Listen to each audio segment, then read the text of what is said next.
Present Continuous. Por que este tempo verbal faz tanta confusão na cabeça de quem está aprendendo inglês? Mas você vai ver que é tudo muito simples, é só a gente fazer associação com a nossa língua que vamos entender. Então fique comigo neste vídeo e vamos aprender.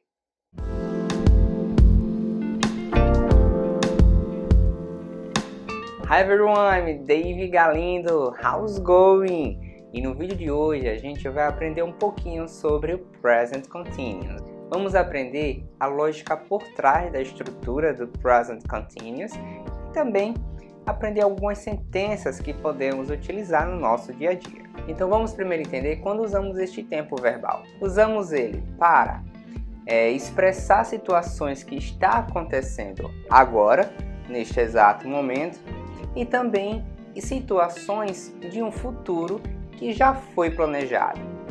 E neste tipo de situações nós devemos utilizar uma partícula do futuro para entender que estamos falando de algo que ainda vai ocorrer. Mas antes disso, vamos entender a lógica por trás deste tempo verbal, ok?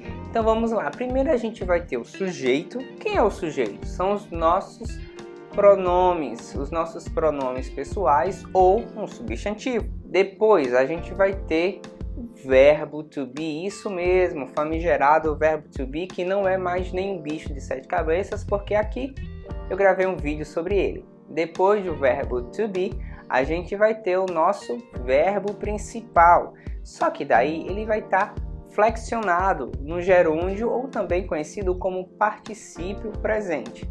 Nossa, que confusão! Sujeito, verbo auxiliar to be, verbo principal no gerúndio. Nossa, calma.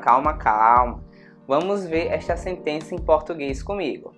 O que é que eu estou fazendo agora? Eu estou falando. Concordam comigo que eu estou falando? Então vamos verter essa sentença para o inglês. Como é eu em inglês que a gente já viu? I. Eu estou. I am. E falando, observe que o gerúndio ele tem essa característica, que são os verbos que terminam em ando, endo e indo. Então, falando no inglês vai ficar, como é o verbo falar? É o verbo to speak. Então, se eu quero flexionar ele para o gerúndio, eu apenas coloco o ing depois do verbo. Então, ficaria speaking, falando. Então, como é que ficaria? Eu estou falando, I am speaking. Não é tão difícil, concordam? Então, é a mesma lógica por trás da língua portuguesa. Por isso que fica tão fácil de entender esse tempo verbal no inglês.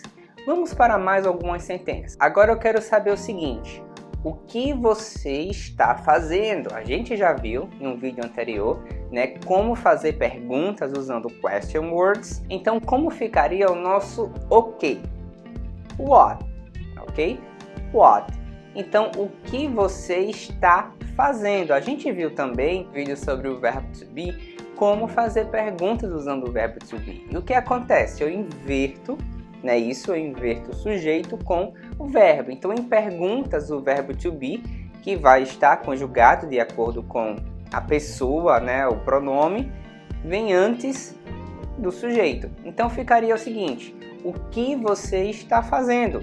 What are you? Porque eu inverti, porque é uma pergunta, e o verbo fazer é o verbo to do, que adicionando o ing depois dele, que é o nosso gerúndio, ando, endo, indo, não é isso? Então ficaria doing. Então, what are you doing? O que você está fazendo? Então, a gente pode também falar um pouco mais rápido, coloquialmente, what you doing, para poder encurtar, deixar um pouco mais coloquial esse tipo de pergunta. Ou eu posso dizer o seguinte, eu sei que aqui eu estou falando, estou ensinando, e você aí está estudando comigo, não é verdade? Então, eu posso perguntar, are you studying? Que é o verbo estudar, to study, só que com o gerúndio, isso, a partícula ando, endo, indo, fica studying, com o ing depois dele. Are you studying? Lembrando que em perguntas a gente inverte o sujeito e o verbo to be. Não é isso? Então, are you studying? Você está estudando? Então, vou dizer o seguinte, você está estudando inglês. You are studying English. Ou eu posso contrair o you are, como a gente já viu, por your. You're studying English. You're studying English. Ok? Tá vendo que não é tão diferente do português? Vamos continuar com mais alguns exemplos? Vamos pegar um exemplo, ok? O que é que ele está fazendo? Ele está dormindo, está descansando, está tirando uma soneca. E como é que ficaria em inglês? Ele está dormindo. Dormir é o verbo to sleep. Então é só eu colocar o ing. He's sleeping. He's sleeping. Ok? He's sleeping.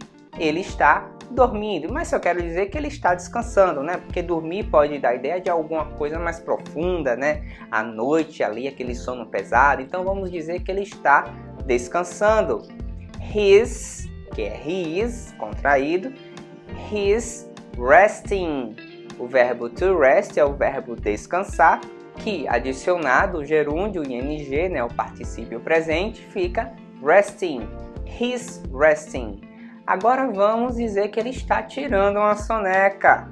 A gente pode dizer de duas formas. Uma forma um pouco mais formal, que é a sentença take a nap, ou uma forma mais informal, que é transformar esse nap em um verbo, nap, ok? Então vamos primeiro pegar a maneira um pouco mais formal, que é he's taking a nap.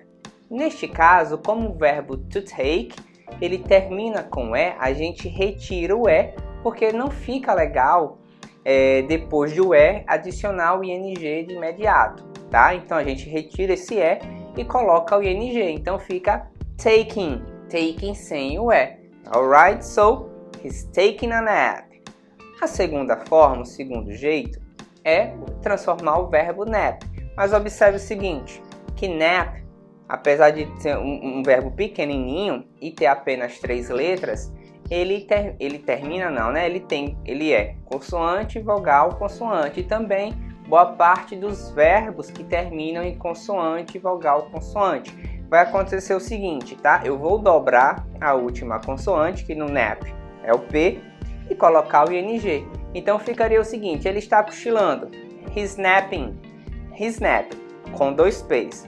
Porque mesmo consoante, vogal, consoante. Lembra do CVC, ok? Consoante, vogal, consoante. Então vamos lá, vamos para a seguinte. Ela está lendo.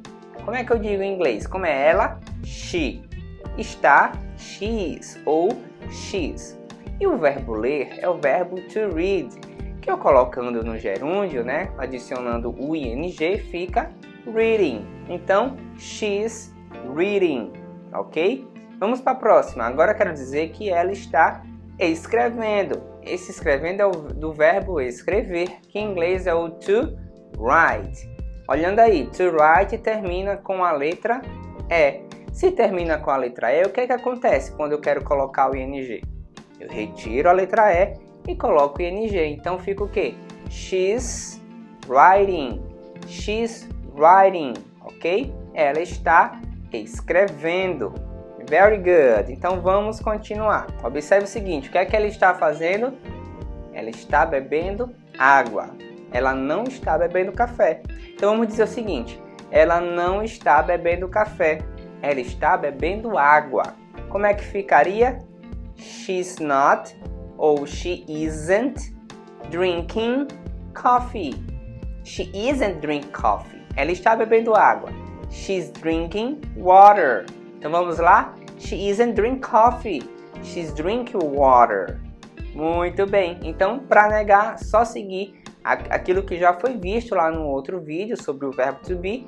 É da mesma forma. Positivo, negativo, interrogativo do verbo to be vai ser aplicado aqui também da mesma forma. A diferença é que depois eu vou ter o verbo principal, que vai estar no gerúndio ou no particípio presente do nosso ing. Mas antes de prosseguir, aquele pedidinho especial. Like this video, subscribe now and press the bell icon.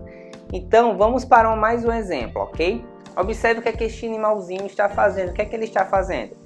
Ele está comendo. E como é que eu digo? Ele está comendo. Eu estou me referindo ao animal, eu uso o he ou she? Não, eu uso o it, ok? It. It is eating. Ou it is, eu contraio, it's eating. eu posso usar esse Tzinho com som de R. It's eating, it's eating. Agora vamos para o nosso último exemplo. Tá vendo aqui essas crianças? Very good. Então eu vou perguntar o seguinte: eles estão brincando? Como é que é eles estão? They are. Mas o que acontece quando eu quero perguntar? Eu inverto o sujeito e o verbo. Então fica are they. Eles estão brincando? Are they playing? Are they playing? Eles estão brincando. Ou posso perguntar também o seguinte: are the children playing? Estão as crianças brincando? E daí vamos dizer que elas estão brincando? They are playing. They are playing. Ou the children are playing. As crianças estão brincando. Então viu que não é tão difícil? É só a gente acrescentar o ing, claro que com as certas particularidades, né, dependendo do verbo, depois do verbo principal. E também devemos lembrar de conjugar o verbo to be da forma correta. Mas isso já foi ensinado em um outro vídeo, é só você ir lá e assistir novamente. Alright? Então, se continuou com alguma dúvida, faça sua pergunta aqui nos comentários que eu terei o maior prazer em responder. Ok? So, see you! Bye bye!